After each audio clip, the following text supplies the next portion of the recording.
हरे कृष्णा। आज हम भगवत गीता के फर्स्ट चैप्टर का 21वें श्लोक के से पढ़ेंगे। मैं जो है इसको प्रेजेंट करूंगी। 1 मिनट।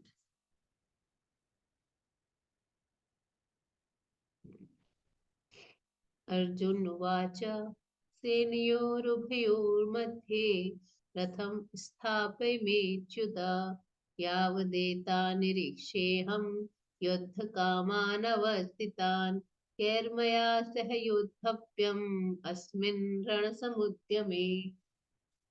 तो अर्जुन ने कहा, सेनयोर उभयो मध्य, यानी दोनों सेनाओं के बीच में रथ स्थापय में अच्युत, हे अच्युत आप मेरा रथ इन दोनों सेनाओं के बीच में स्थापित करो।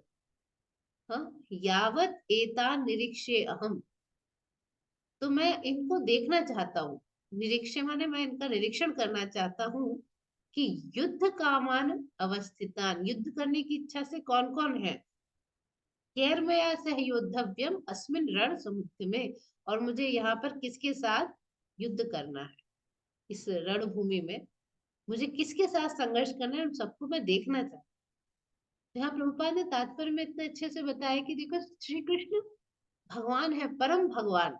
परम भगवान होने के बावजूद भी वो सिर्फ अहेतु की कृपावश अपने मित्र की सेवा में लगे हुए। भगवान भगवान श्री कृष्ण और अर्जुन का इतना ज्यादा गहरा संबंध था कि अर्जुन हमेशा सोते जागते उठते बैठते बैठते सांस सांस में भगवान को याद करता रहता, एक सेकंड भी नहीं भूलता। और भगवान जो है उनको बड़ा अच्छा लगता है अगर उनके शुद्ध भक्त, हमारे जैसे नहीं, शुद्ध भक्त अगर उनको कहते हैं कि ये करो वो करो। यशोदा कहती है, अरे तुम जो है बांध बांध देती हूँ, बांध भी दिया। तो यहाँ पे है कि भगवान का एक नाम आया है अच्युत इस श्लोक में। अच्युत का मतलब होता है जो कभी अपनी स्थिति से च्युत ना हो, नीचे ना गिरे। भगवान भले ही सारथी बन जाए, भगवान भले ही सिर पे चप्पल लेके नंद बाबा को दे आए, भगवान कुछ भी लीला करे, भगवान रण छोड़ के भाग जाए, लेकिन वो परम भगवान ही रहेंगे। वो अपनी इससे स्थिति से कभी नीचे नहीं गिरते। इसलिए अर्जुन ने उनको बोला है अच्युत, है ना। भले वो सारथी है अर्जुन के, भले ही उसकी आज्ञा का पालन करेंगे। अर्जुन कह रहा है कि मेरा रथ ले चलिए बीच में, तो लेके जाएंगे, लेकिन उसके बाद भी वो जो है कभी भी अपनी स्थिति से नहीं गिरे। उसके बाद ये भी है कि अर्जुन तो नहीं चाहता था, लेकिन दुर्योधन जो है वो युद्ध करने पे अड़ा हुआ। ये लोग इंद्रप्रस्थ में आराम से रह रहे थे और दुर्योधन आराम से हस्तिनापुर में रह रहा था, आधा आधा राज्य बट गया था। और महाराज युधिष्ठिर ने जब राजसूय यज्ञ किया और जब दुर्योधन ने देखा क्या वैभव है, कौन कौन से राजा आए थे, तो जलन के मारे उसके तो हालत खराब हो गई। उसने कहा या तो मैं मरूंगा या इनसे ले लूंगा। लेकिन उसको लगा कि इन पे हमला करके तो ले नहीं पाऊंगा, तो फिर उसने कहा चलो जुए की सहायता से ले लूंगा।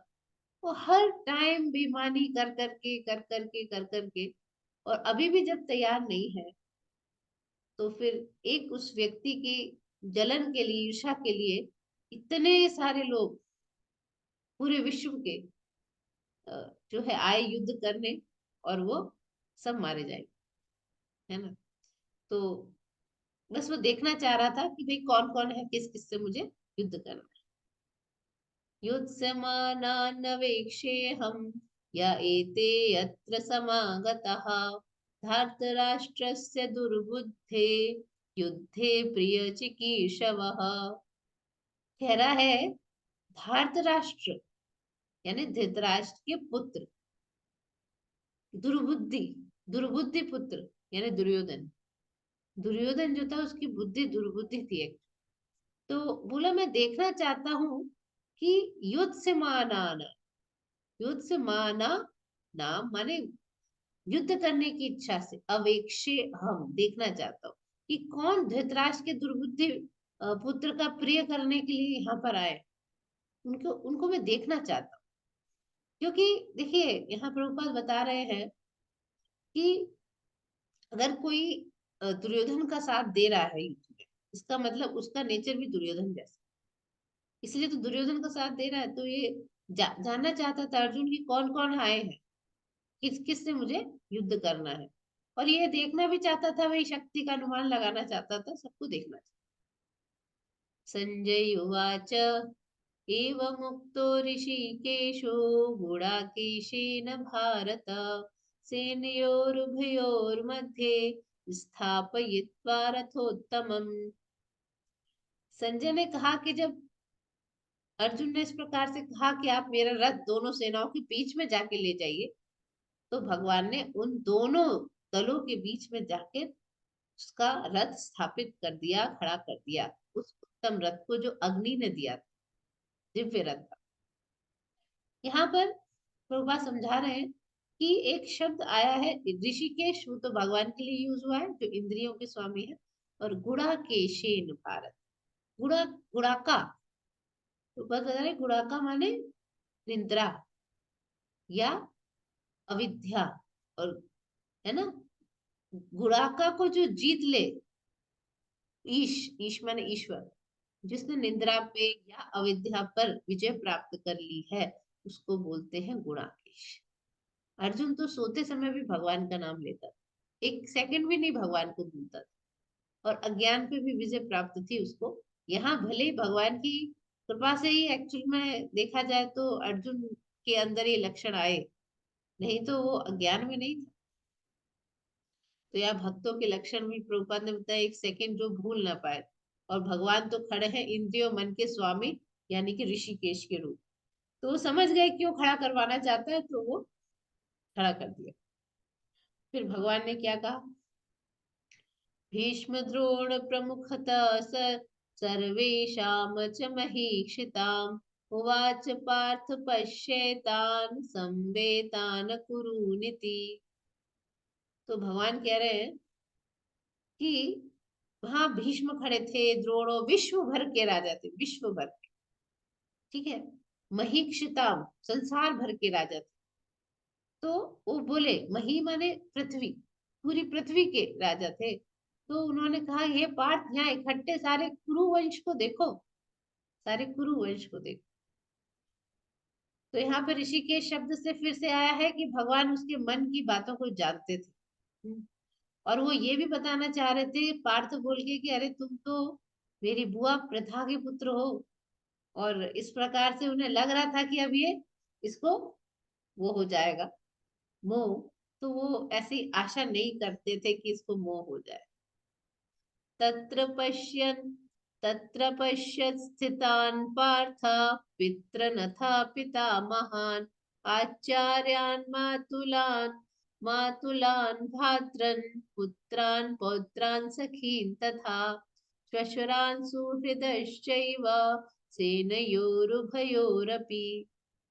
अब उसने क्या क्या देखा वहां, तत्र माने वहां, पश्चात देखा कि पितरन यानी चाचा ताऊ,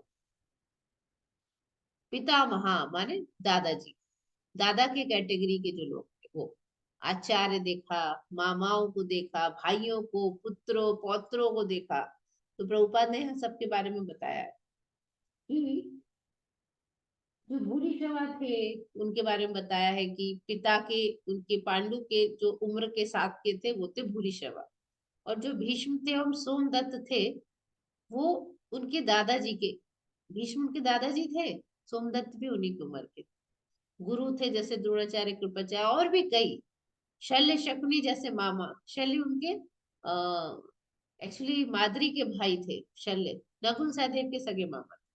लेकिन दुर्योधन ने बड़ी चालाकी से उन्हें अपने तरफ कर लिया था। और दुर्योधन जैसे भाई, और दुर्योधन का लड़का था, उसका बेटा था लक्ष्मण, है ना, इतने सारे लोग थे। और अश्वत्थामा जैसे मित्र, कृतवर्मा, सबको देखा। फिर क्या हुआ, तान् समीक्ष्य स कौन्तेय सर्वान् बन्धूनवस्थितान् कृपया परयाविष्टो विषिदन्नमिदम् अब्रवीत्। तो विषिदन, शोक करने लगा, कृपया माने दयावश, अत्यधिक शोक से अभिभूत हो गया। इतने सारे संबंधी और मित्रों को सबको देख के वो करुणा से और शोक से अभिभूत हो गया। क्यों उसको इतनी करुणा आ रही थी? रूपा जी बताएंगे, आगे वाले बताएंगे कि ठीक है, पढ़ते हैं। अर्जुन उवाच द्रष्टवे दृष्ट्वा इमं स्वजनं कृष्ण युत्सं समुपस्थितं सीदन्ति मम गात्राणि मुखं च परिशुष्यति। इसमें जो नीचे दे रखा होता है ना, आप उसको भी पढ़ के श्लोका पढ़ सकते हैं। जैसे दृष्ट, दृष्टवा, ता के नीचे वा है, दृष्टवा इमम। तो जब इन दोनों को मिलाते हैं तो दृष्ट, टा के ऊपर ए की मात्रा चढ़ जाती, आ और ई मिलके ए बन जाता है, ये संधि होती है, संधि। तो दृष्टे मम, दृष्टवे मम, है ना, ऐसे आ जाएगा स्वजनम। तो आप वर्ड समझिए नीचे की, दृष्टवा इमम, प्रभुपाद ने संधि विच्छेद किया है, और आ और ई मिलके बन जाएगा ए, तो दृष्ट वेमम। तो अर्जुन ने यहाँ बोला कि ये युद्ध की इच्छा रखने वाले अपने मित्रों संबंधियों को अपने समक्ष उपस्थित देखकर मेरे शरीर के अंग कांप रहे, मुंह सूखा जा रहा है। तो यहाँ प्रभुपाद समझा रहे हैं कि जो भक्त होते हैं उनमें सारे देवताओं के सद्गुण होते हैं, और कोई अभक्त है और भले ही वो सांसारिक रूप में बहुत उच्च कोटि के स्तर पे स्थित हो, लेकिन उसमें अगर वो भक्त नहीं है तो उसमें ईश्वरीय गुण नहीं। अब अर्जुन के अंदर इतनी करुणा थी, इतनी करुणा, उसको लगा कि देखो हमारे सैनिक मारे जाएंगे, और तो और उसे करुणा थी उन सामने वाले को सैनिकों के लिए भी थी। इतने सारे लोग मारे जाएंगे सिर्फ हमारे लिए। इतना इतना बुरा किया बचपन से दुर्योधन ने उसके साथ, अर्जुन सब भूल गया। इतने दयालु होते हैं भगवान के, वो अपने साथ किया हुआ बुरा भूल जाते। तो यहाँ पर भक्त की क्या जो है स्थिति होती है वो बताया गया। प्रभुपाद ने ये भी बताया कि जो शुद्ध भक्त होते हैं उनके अंदर सारे देवताओं के सद्गुण अपने आप आ जाते। ठीक है। वे वेपथुश्च शरीरे मे रोमहर्षश्च जायते गाण्डीवं संसृते हस्तात् हस्तात् त्वक् च एव परिदह्यते त्वच् त्वक् च एव परिदह्यते। तो अर्जुन के लक्षण थे कि शरीर कांप रहा है, रोंगटे खड़ी हो रहे हैं, और उसका गांडीव धनुष खिसक रहा है। तो प्रभुपाद बता रहे हैं कि दो टाइप से शरीर में कंपन होता है। एक जब भाव की स्टेज में भक्त जाता है तो उसके रोंगटे खड़े होते हैं, आंखों में आंसू आता है, और उसके कंपन होता है, वो आनंद की स्थिति होती है। और एक बहुत ही भौतिक दुख के चक्कर में, बहुत भयानक भय हो, किसी अपने संबंधी की मृत्यु हो जाए, तब ऐसे लक्षण होते। तो अर्जुन के लक्षण दूसरे थे, भौतिक कारणों से। तीसरा, न च शक्नोमि अवस्थातुं भ्रमतीव च मे मनः निमित्तानि च पश्यामि विपरीतानि केशव। अब अर्जुन कहता है कि मुझसे तो अब, हे केशव, केशी दानव को मारने वाले, मेरा तो सिर चकरा रहा है, मैं खड़ा नहीं रह पा रहा हूँ। कितने दुख में होगा कि खड़ा भी नहीं हो पा रहा है, नीचे बैठ गया। तो यहाँ पे प्रभुपाद भी लिख रहे, इतना धैर्य उसका चला गया कि वो बैठ गया, उससे खड़ा नहीं हो जा रहा है, वो अपने आत्मा को भूल गया। तो यहाँ पे प्रभुपाद ने भी लिखा है कि बहुत ज्यादा जो मोह माया में, संसारी चीजों में लगे होते हैं, मानसिक मानसिक असंतुलन हो जाता है उनको, वो भौतिक परिस्थितियों में इतने विचलित हो जाते हैं। तो वो तो कह रहा है कि मुझे तो सब विपरीत लग रहा है। प्रभुपाद समझा रहे हैं कि मनुष्य की जो स्वार्थ है वो तो विष्णु में है। तो यहाँ पे यही बताया कि उसको, अर्जुन को लग रहा है अगर मैं जीत भी गया तो ये मेरे शोक का कारण बनेगी, क्योंकि इतने लोग मारे जाएंगे, सारे रिश्तेदार मर जाएंगे। ये श्लोक हमारा आज का लास्ट। न च श्रेयो अनुपश्यामि हत्वा स्वजनमाहवे न कांक्षे विजयम कृष्ण न च राज्यम सुखानि च। कहता है अपने स्वजनों को मैं नहीं मारू, मुझे कोई अच्छाई नहीं दिखती कृष्णा।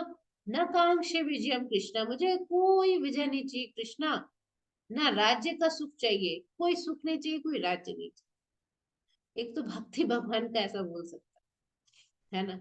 लेकिन प्रभुपाद लिख रहे हैं कि लोगों को ये नहीं पता कि कृष्ण ही हमारे जो है स्वार्थ है। हाँ, अर्जुन तो ये भी भूल गया कि उसका नैतिक धर्म है क्षत्रिय का, वो भी भूल गया। तो यहाँ पे प्रभुपाद बता रहे हैं कि अगर कोई स्वर्ग जाता है, सूर्य के जाज्वल्यमान मंडल में वही प्रवेश करता है, स्वर्ग वही जाता है जो या तो सन्यासी हो जिसने प्रॉपर फॉलो किया, सन्यास धर्म का पालन किया हो, या वो क्षत्रिय है जो धर्म युद्ध में मरे, कृष्ण की आज्ञा वाले जो धर्म युद्ध हो उसमें मरे। तो अर्जुन तो विमुख हो रहा है। युद्ध में विमुख होना क्षत्रियों के लिए बहुत दुख की बात होती है। तो अब वो अपने, उसको लग रहा है कि कोई सुख नहीं मिलेगा इन्हें मैं मार दूं। तो उसने तो सोचा मैं वन चला जाऊंगा, आगे बोलता भी है, हम तो भीख मांग के रह लेंगे। लेकिन क्षत्रिय को भीख नहीं मांगनी चाहिए एक्चुअली। क्षत्रिय को तो कर लेना चाहिए, मतलब पालन करना चाहिए प्रजा का, और उनसे उससे उसके बाद उन्हें कर मिले। तो ये है। तो इसलिए यहाँ पे बताया है कि आगे और देखेंगे अर्जुन ने क्या क्या बातें कही तो उनको कितना विषाद। तो आज के लिए इतना ही।